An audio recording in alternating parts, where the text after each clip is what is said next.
Alright, ladies and gentlemen, so it looks like we have a new limit breaker quest coming the August 8th, so be prepared for that. I don't know, it doesn't say when it leaves, so be prepared to just do it basically like the first week it drops, so that way you can get it.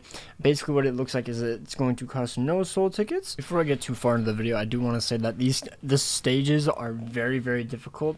There's a few stages where they just spike in damage and tankiness where you just can barely even kill them.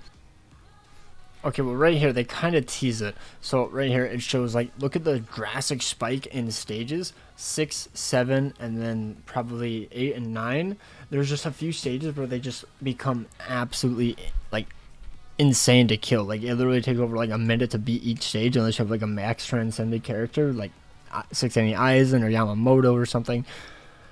It is going to be quite difficult, so don't expect to just go in with any unit willy-nilly and just beat all 19 stages and get all the max rewards. It's probably going to be, you're going to need some really broken characters.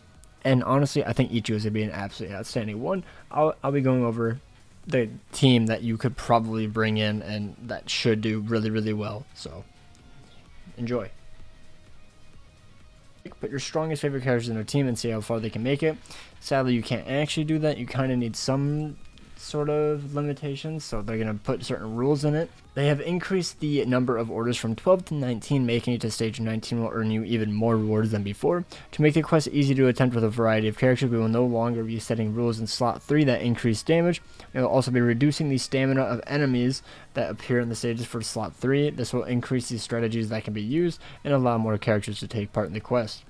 We'll be adding a rainbow badge that can be earned by clearing 20 or more stages. Okay. I don't believe it actually shows the rewards for that, which is unfortunate. I don't know why they don't. They just say it's just increased. But it looks like slot 1 has Soul Reaper. They're going to be power enemies, a 5-minute time limit and no continues, maximum level link slot of 30. Maximum link slot level of 30. Does that mean 10? Oh, minimum. Okay, never mind. I was going to say, like, wait, is this confirming link level 30? But no, it said minimum, my bad. Rule 1 is speed attribute damage times 2. Rule 2 is melee damage times 2.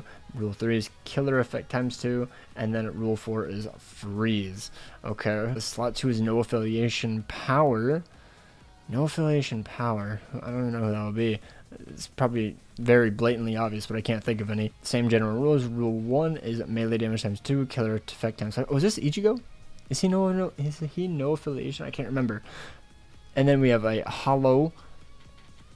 Oh, the enemies are no affiliation, so we need no affiliation killer. Okay, never mind. Whoopsies. But hollow mind, the damage from attribute advantage enemies have, and then poison. Only players of rank 50, by the way, and above can enter limit breaker quest. Alright, ladies and gentlemen, so going over the rules for the slot 3, since that's the last one I placed in, you want a hollow killer most likely, and then it says the enemies are mind, but then damage from attribute advantage enemies have. So I believe what that means is that if you are using a heart character, you do half damage. Correct me if I'm wrong, I could definitely be wrong. And then poison, so you want a status immune character, so I ended up going with Ichigo because he's immune to all status ailments. Here's some more in my box if you really want. Yamamoto is another amazing selection. Maybe you could also use Quincy Ichigo if you have him. He was also another really good selection. Ulquiorra. Not sure if all of them are immune. I know Yama is, but yeah. And then for the next one in slot 2, it was a no affiliation killer, and you want blue unit preferably since they are power, melee damage times 2, and then killer effect times 5. So I went with Uryu, and realistically the only ones that you have are these characters. You don't need blue, but I think that they would just be the best, and he is the newest character if you just take out blue. No affiliation, melee. Like, white could be pretty good, but obviously I think Uryu is more attainable since he's been out longer, and he's blue, so he will be doing attribute advantage damage. In my opinion, that's just who I think would be the best. Maybe 1000-year blood for Ichigo, but I kind of doubt it. Alright, and then for slot number 1, you want a Soul Reaper killer, which is a speed character since they're power, and you also get times 2 damage, a melee based unit, and killer effect times 2, and also something immune to freeze. And the best one would easily be Unohana. You could also go for a Tensa Zangetsu.